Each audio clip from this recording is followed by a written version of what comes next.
Hello, welcome to Happy Horror Time. My name is Tim Murdoch. And my name is Matt Emmert. Well, I almost struggled on that one. What's your name? I don't know. My name is Matt Emmert, and I can say my name, but to say my name, oh, I can't. Oh my God, I'm all over the place. Okay, but luckily, today's video is not relying on me. We have Tim Murdoch doing another ranking, and this is going to be a fun one for any of you people who fancy the male form, may I say. That's right. We're talking horror hunks today. Yes, Tim is doing the top five, his top five hunks of horror. So Tim, take it away. Okay, so anyone that watches horror films knows that sometimes we are very lucky for our eyes to have some candy and have some horror hunks. Okay, so for my number five, I picked, this is very current, very today. I picked Michael B. Jordan, who's in like the hit movie Sinners. And Ooh. yeah, because there's two of them, because he plays twins. And you know, one thing I found in my research that was so interesting, because I'm very Barbara Walters, I did a lot of research on these horror hunks. Did you know that he did 59 episodes of All My Children? No, I did not. I didn't even know he had a soap pass, so it makes me like him even more. And the movie has made $365 million with a potential sequel of Sinners 2. You know, Mike, that is a great pick. It is very recent, which is perfect. Michael B. Jordan is a definite hunk. And the funny thing is that he's been a hunk through many different genres. And I'm happy to see him hit horror with Sinners. And yes, I think there is not one person in the world who would disagree with that. I know. pick. And you know what's crazy? I think I've only seen Creed 1. I don't think I've seen Creed 2 or 3. Is there more than one? Yes, Okay. I've seen two of them. But the thing about Michael B. Jordan, especially in Sinners, is that yes, he's incredibly good looking, but he just has a lot of sex appeal in that Right, movie. he's got charisma. He does. He has both twins that he plays. They are so good at just flirting with the different women he's interested in. I think he sleeps with multiple and women. he's also a vampire? Yes, and so like, but that's sexy too. So like, there's so many aspects of Sinners that is sexy just as a movie, and adding him into the mix, it just is like the perfect horror hunk sexy movie combination. I agree. So good pick, Tim. Okay. And by the way, I have not seen Tim's So picks. this is news to This Matt. is news. So like, I'm hearing them for the first Surprise! time with you all. Okay. What if you said like a pick and I was like, no. No, Tim, think again. Out. No. Okay, so number four, this is such a crazy coincidence. Like, this is crazy. It's Michael B. Silver. Isn't that crazy? I had two Michael B's in a row. I didn't even plan that. That's just coincidence. He's in Jason Goes to Hell, the 1993 magical hit, and he has such a brutal death. It is so gross. But the thing about it is Adam Marcus, who is the director, he was only 23 at the time. I will always say that because I think it's absolutely fascinating. Michael B. Silver is totally naked in it, and like he has to like slide off his underwear, and like they have this big sex scene, and the sex scene is so graphic because there's a girl on top of him, and she has like this spike go through her body and go down, and like he's like completely splattered with blood. It's a classic slasher scene, and I could have picked, of course, every guy from Friday the 13th, but you know, I'm trying to mix it up. Well, the thing about why this is a great pick also is because even though he's not like an important character in that movie, that whole scene in Jason Goes to Hell, the final Friday, when those three campers get massacred is so memorable. And also, I remember also seeing that too. It's probably one of the most explicit male nudity scenes in the Friday the 13th films, because look, there's tons of, like you said, hunks in Friday the 13th, from Kevin Bacon to John Shepard to Tom Matthews, but Peter Barton, but you don't really see them naked like you see all the girls naked until Jason Goes to Hell with this scene that you picked out. So I get why that stands out to you, because first off, he's very good looking, great body, he's very naked, and it's such an explicit death and sex scene. Yeah, it's very, very graphic. And you know, he went on to do Legally Blonde, which I can't remember him in the movie. Who I know, I looked him up. He played like a law student, but I'm gonna have to go back and watch Legally Blonde. He walked by. He's like, oh, I'm in Legally Blonde. You know who else was in Legally Blonde? What? Osgood Perkins. Oh, that's right. Isn't that it's funny? all connected. Yeah. And yeah. he did a bunch of like guest starring on shows like, like NCIS and all those shows that I do not watch. Yes, yes. So he's had a great career and he's 58. So he's a decade older than me, if anyone's keeping track. Yeah, that is a scene that really solidifies him as a horror hunk. I totally agree. And by the way, Michael B. Jordan is 38. And Michael B. Silver is 58. I am 48. How about Michael B. Murdoch? Michael B. Cool, that's me. What if you did a ranking of the top 5 Michael B's? I know, Michael Myers.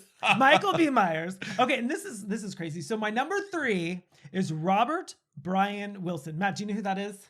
Silent Night, Deadly Night. Yes, from the 1984 controversial film. He's known as, like, online, I found this so funny. They called him the Santa Sicko. I thought that was funny. But anyway, no. So why do you find him hot? So in the that? reason is because if you've seen this film, it is obviously it only played for such a short time because it was people were picketing to get it off the screens because it showed Santa as a killer with an axe. So when they finally do show, like, there's a transition in the movie where they age the kid to, I think he's like 18 or something. So he's like 18, and like this guy's like a classic movie hunk. First off, we need to talk about the word hunk. It's so 80s. No one uses the word hunk. It is, but I love it, especially because some of these pics are so. And this is from the 80s. So if you watch it, and granted, he does wear a Santa suit for the second half of the movies, which is a bummer, but he still has a beautiful, cute face. Yes. No. I mean, 100% agree. Again, great pick. He is a very all-American looking blonde bombshell, He's I a guess. bombshell from Love Island. But I think what makes him truly a hunk is the way the first scene when they introduce him, he's gotten older and they like pan up his body. He's holding like a milk, like, because he's got like a lunch, like he's gonna work. And then the crazy part is that, like, what we need at Christmas? We need you as a Santa. And even though your parents were killed by a Santa. Yeah, but the reason why he's such a hunk, and the filmmakers knew that he was, is like they have the shopkeeper. I remember he says like, oh, we need someone who's like strong and can do this job. And they pan up and he's this good looking built guy. He was definitely above 18. It was like the best part of like that movie. I mean, like, the movie's great and everything. It's a slasher, but like, what a great real estate to get him in there. And you know what? I've seen Robert Brian Wilson on Instagram. He's still a hunk. Yeah. He really is, like, he is a Santa hunk. And like, that's the thing. It's so funny you say the word hunk, because now the more I say it, I'm thinking like, no one says that anymore. No one says hunk at all. So it's an 80s word, and I'm using it on 80s films, except, but it's such a good word, and it really does encompass him. And that's a good pick, because I like how you've gone from a recent horror hunk to a kind of like scene guest star hunk to a villain horror hunk, because remember, he's the villain of this movie, so it's hard to be attracted to him because he's also killing people. Right. But he does it and he looks so good doing it. Well, I lied before.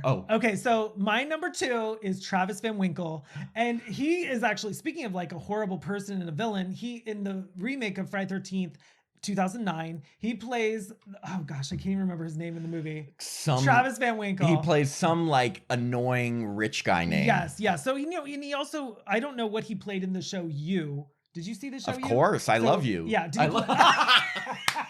Matt, you're obsessed with me. Oh my God, that was great. I didn't say that knowing the joke. Oh, that's funny. Did you watch Fubar? I watched a couple episodes. I didn't. No.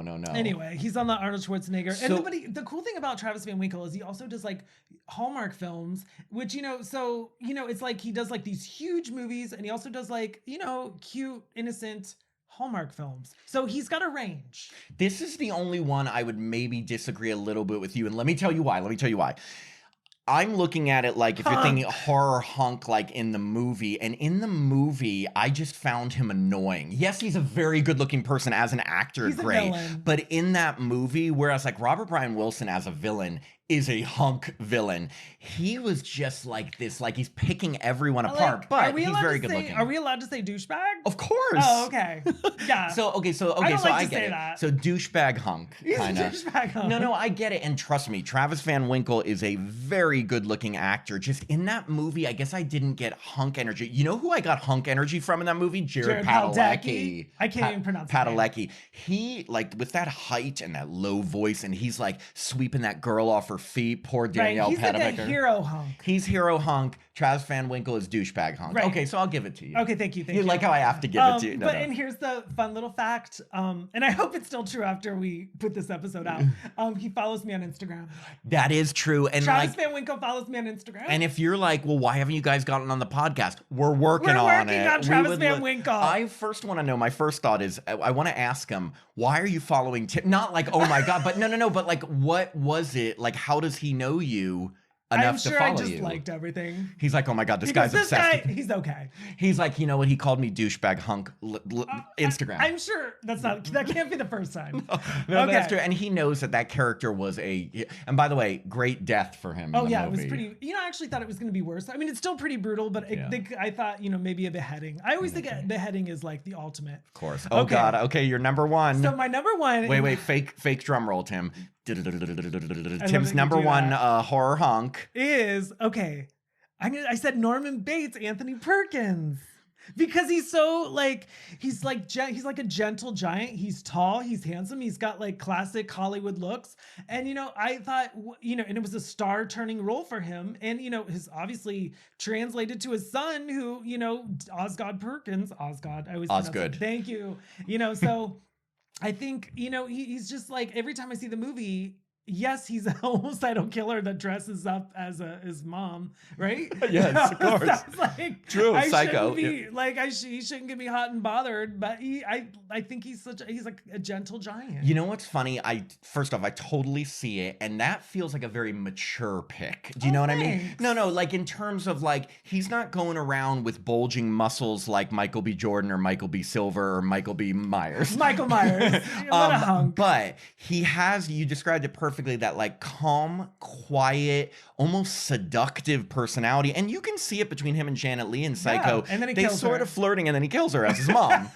But it's a very different definition of hunk. Like but that is the type that a lot of people have. Not everyone's into big bulging muscles. Some people are those people. Some people are into that more like lanky, dorky, hot, like undercover hot look. Right. And so I definitely see him as being a horror hunk in a very like mature, almost like a fine glass of wine. He is, and I'm so impressed with the movie Psycho. Like, I can watch Psycho a million times, and every single time I'm like, Anthony Perkins is such.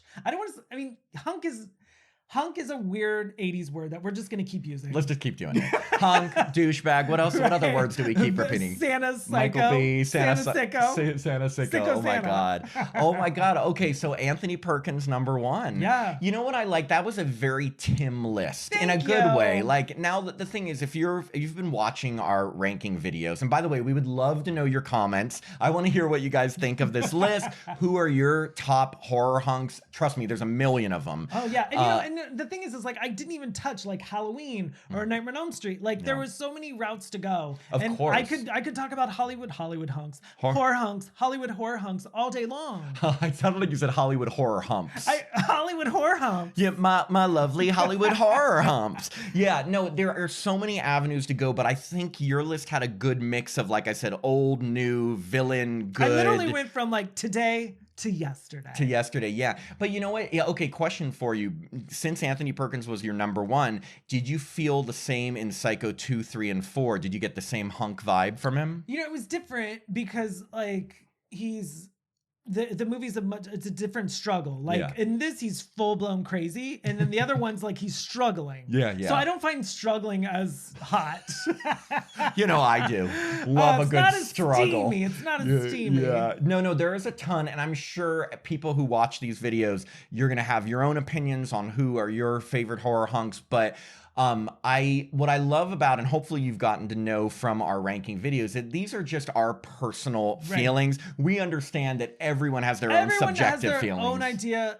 beauty is in the eye of the beholder. Exactly. And even appreciation for movies. So like when we rank our favorite whatever John Carpenter films or Final Girls or things, like it's going to be what meant something to us. But we love hearing what you guys think and what your top people are in any of these and rankings. You know what? You may not use the 80s word hunk. Yeah, maybe you hate it. Maybe you think that's an awful word. Anyway, but yes, let us know in the comments who are your favorite, I was going to say Hollywood, horror hunks. Too many H words. HH. And HHT, happy horror time. I loved that ranking, Tim. Good job. Thank you everyone for watching. Bye. Bye.